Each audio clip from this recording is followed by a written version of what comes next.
Hello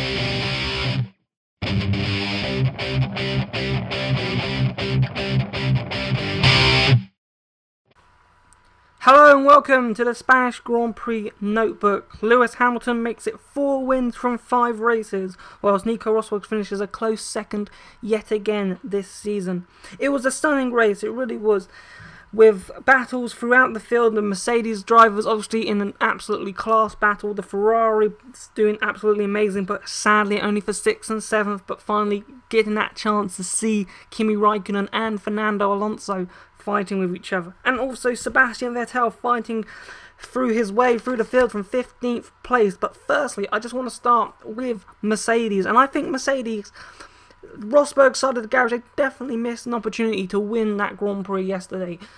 Basically because after the second pit stop, Lewis Hamilton it was slow, and he only did 3.8 seconds in that pit stop, and they should have pitted Nico Rosberg straight after that pit stop from Lewis Hamilton, because that's when Rosberg would have been closest to Hamilton.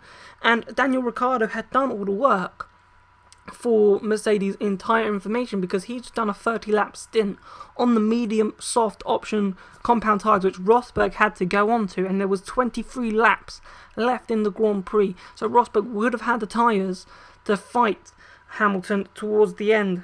But they left Rosberg out for 2 extra laps, and that allowed Hamilton to catch the deficit that he lost in the pit lane, and then do an extra lap where he's on the quicker option tyres and Rosberg's still on the prime worn old tyres, and Hamilton just took another nearly 2 seconds out of him in that lap, and therefore it made Rosberg's job a lot harder. So if he pitted straight after Hamilton, he would have been about 1.5 to 2 seconds behind him. But when Rosberg did come out behind him, he was 4 seconds behind. So that 1.5 seconds could have been a crucial difference, because the gap at the end of the Grand Prix was 6/10. That could have been that extra lap on the last lap to actually overtake Lewis Hamilton. But instead, and he said on the podium, Rosberg himself, that you needed one more lap maybe to line up the move and get it done. But that 1.5 seconds, they knew, they had the information. They would have seen Ricciardo do what he did, and they would have had the information in order to make the pit stop and do it straight away, knowing that the tyres would survive, because they had the data from Ricciardo.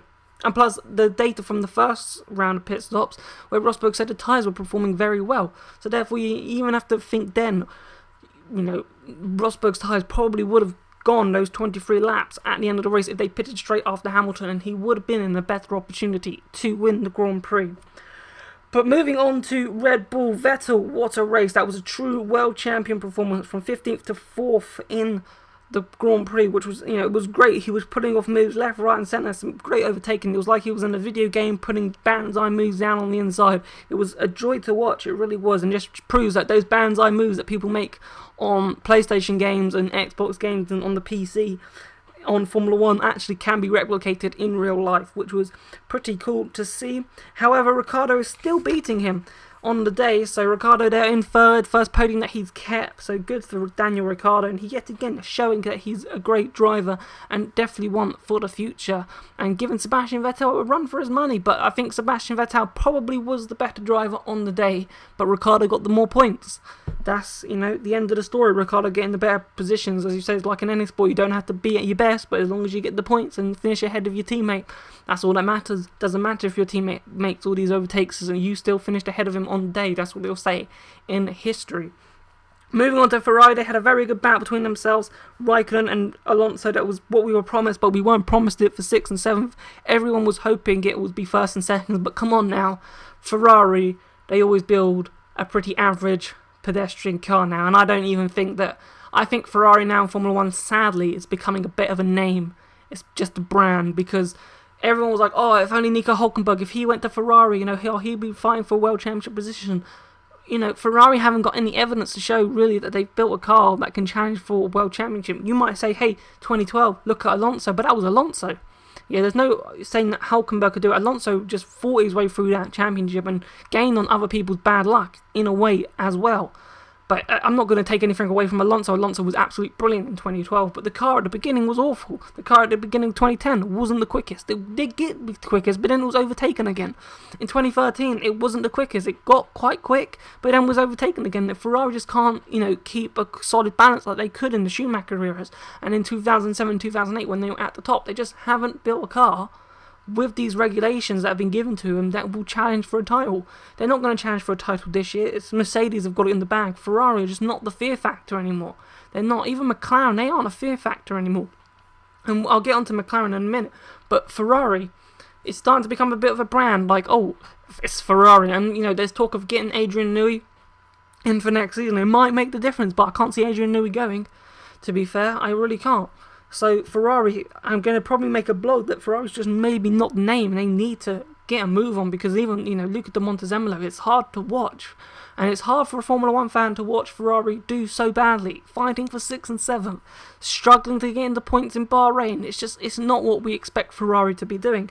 So what they're going to address, but then we feel like we've been saying this for the past couple of years, and it's just not happening. So there's got to be something wrong in the core of Ferrari at the moment that is stopping them from building a championship winning car. I don't know what it is. I don't even know Ferrari know what it is, but they got to find a solution quickly, maybe for next season, to try and find a way to actually challenge for titles in the future, because Ferrari at the moment is just a brand.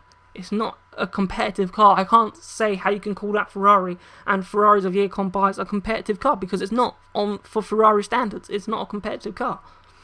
But anyway, that's my little rant on Ferrari, and I hope some of you may disagree, some of you may agree. Hopefully cause a bit of a discussion, and I would love to talk to you about it.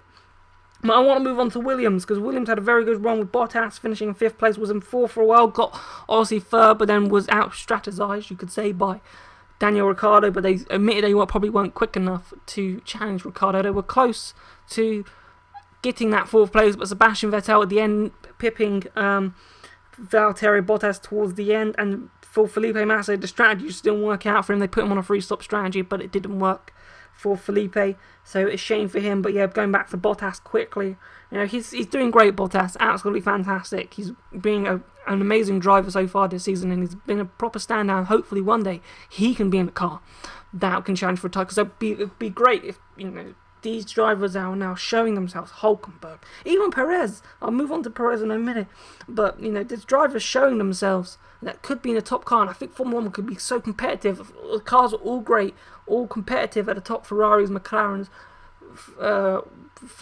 Red Bull, Mercedes. If they were all in there, that would be such a great field, because it showed the amount of talent that the midfield drivers have at the moment is amazing. But as I said, I'm going to move on to Perez now. Perez, unfortunately, he's really showing his hand now since Bahrain. He's now, yet again, he beat Nico Hülkenberg. They put in this amazing overtake on the German. So, Perez is really showing, and after that you could say disappointing season at McLaren, but he's really showing himself yet again. I'm not saying that Perez, some people might say, Perez is just a good midfield driver. You're never just a good midfield driver. If you can do it in the midfield, you can do it at the top. Look at Daniel Ricciardo. Perez can do it. He just didn't have the car for McLaren, and we're sure Hulkenberg could do it. I'm sure Bottas could do it. If they were there, I'm sure, and they had the car that could challenge for a race like Mercedes. If everyone had a car like Mercedes, imagine that. What a championship. Well, we wouldn't know who's quickest, but the unpredictability and who could win, who could take points off each other, that is what, people feed off sport, and that's what in 2012 got so many people watching Formula 1, because they were feeding off, I don't know what's going to happen, he's going to take points off him, who's going to take points off them. It becomes a little bit like football in any league, like the Premier League, La Liga at the moment, where teams can just take points off each other, and you're like, how did that happen? You're not expecting it. It's like, going in some football games, you see a Marussia just pop up and take points out of a McLaren. You're just like, whoa, how does that happen? That's what football is kind of like at the moment. And if Formula 1 can try and get to that level where any team can just pip into the point and stop a big team like McLaren, like Force India, getting a point because one of those Saubers at the moment, Marussias and Caterham, can pop in. What a performance that would be from that. But Formula 1 got a long way to go down. I doubt that'll ever happen, because Formula 1 is so sophisticated in how it runs, and that's why I wanted a cost cap, because if a cost cap did happen, then that would allow the Marussias and Caterhams and Saubers, maybe Toro Rossos, to keep nicking points and stop like teams like McLaren at the moment, who are the team that the big team was just not getting any points. They're being pipped by the Force Indias, by the Williams, by the Toro Rossos at the moment. So, and if there was a cost cap, but then obviously Red Bull and Ferrari, Mercedes, and McLaren said, hey, I have money. If I want money to make my car a winning car, I will spend the money. And, why not? If you have the money, look at football, Man City, Barcelona, Chelsea, Real Madrid. They have money to spend 70 million on football, one player. Where 70 million can, for teams like Marussia would be like, oh my god, this is a budget that we never had in our lives before. So it's completely different. And if Real Madrid and they want to spend 70 million, 80 million on Ronaldo to buy the best players in the world, then why can't Formula 1 team do that? That's what money brings you success, and it's true. Right, but I want to move on to McLaren. Yet again, they'll be shaking their heads. 3 races without any points. As it stands, 6 is probably the best they'll get in this season at the moment. And Lotus could really challenge them. So McLaren, to be fair, I was just talking about them, but can they actually get 5th place and 4th place? Because Williams and Force India are better than them at the moment. It's really hard. It's really, considering what happened last season, or Dennis coming in, you're thinking, okay, there's going to be a McLaren resurgence, but there isn't. There is none. It's not to be evident. Yes, they had a good race in Australia, but since then, it's just like a complete downward spiral. Unbelievable at the moment for McLaren. And yeah, Lotus are now getting up some pace with Romain Grosjean. I think Lotus will let him down at the moment. It's probably passed down Maldonado because he's just not doing anything good for Lotus at the moment. But if they had Romain Grosjean and a driver similar to Romain Grosjean's ability, they will catch up to McLaren pretty quickly, I think. But, so, whether or not where McLaren will finish in this championship, because I think 5th and 4th, if they don't get their act together soon, it's going to be out of reach. It really is. So McLaren have really got to step up the game to be one of those. They wanted to be a fear factor. Ron Dennis wanted to make McLaren a fear factor. And that's why I always say, at the beginning of the season, never say anything. Ron Dennis was like, I'm going to do this, I'm going to do that. McLaren are going to be here this season. We're going to do this season. Where is it? You can't say that. I remember Caterham and Marussia saying, okay, we're going to get points this season. We're going to challenge. They never challenge. It's like a jinx at the beginning of the season to say Mercedes never said anything about their pace. We don't know. We don't know what others are doing. We may look quick. It looks good, but we don't know what others are doing. We don't know what fuel loads are. We don't know what everything is. Playing it down, and look at them now. I'm not saying that's the way to do it. Not at all, but when you hype expectation on yourself, saying that we're going to do this, and it doesn't happen, you've only got yourself to blame in the end, because you made the press, you made everybody think, okay, they're going to do it, but they haven't done it. Right, so moving on to Lotus, and now as I put it here, that if Pastor Maldonado was not saving Lotus financially, I'm pretty sure that we might see Charles Pic or another driver in that Lotus car, because he's just not cutting it performance-wise. He's struggling to get out of Q1, Grosjean is getting into Q3. Grosjean consistently in a much higher position, even with the speed differential. He lost so much speed on the straight. There must have been an engine or something problem, and he still managed to get the car in 8th place, whereas Maldonado is making mistakes, crashing into people, crashing in qualifying, crashing in practice sessions, and it's just spending the Lotus money he's giving them to developing the car. They can't spend it on developing the car, because they're spending it on repairing front wings and side pods, wheel bearings and stuff like that. It's just, I really think Lotus really seriously need to think, or tell Maldonado to up his game, because he's not with her at the moment, and someone's got to put it to him that he's not with it at the moment. And Lotus have got to tell him, look, you got to up your game, and I've got to be quick now because I'm running out of time. So Toro Rosso, yep, John-Eric Vergne is very unlucky with mechanical problems yet again, but Danny Fiat giving another strong performance. Sauber yet again probably need to be watching themselves from Marussia, because Marussia are not too far behind them, to be fair.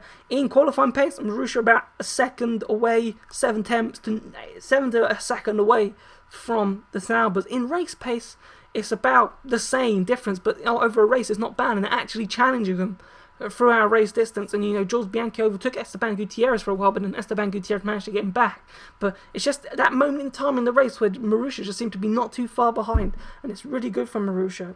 Move on to Marussia. Max Schillen, 24 races completed now in a row, keeps setting that record high. So Marussia doing good reliability wise, and Caterham are just too slow, and there has to be fears for them, because is Tony Fernandez going to pull the plug? But that's all the stuff for me to say. I have a minute left, so all I have to say is that F1 Breakdown will be at Monaco next week. We'll be there. We'll upload photos to the next notebook. We'll have some audio slip. It'll probably be about the same length as this one at the moment, because there was a lot to talk about. And we'll compare the V6. It's the first time I will hear the V6 engine apart from on a TV monitor compared to the V8 when I went to Silverstone back in 2012. So, thank you ever so much for watching. Please remember to like, favourite and subscribe to F1 Breakdown. And I will see you in Monaco, and we'll have a very special Monaco edition to Notebook. Thank you ever so much for watching, and goodbye.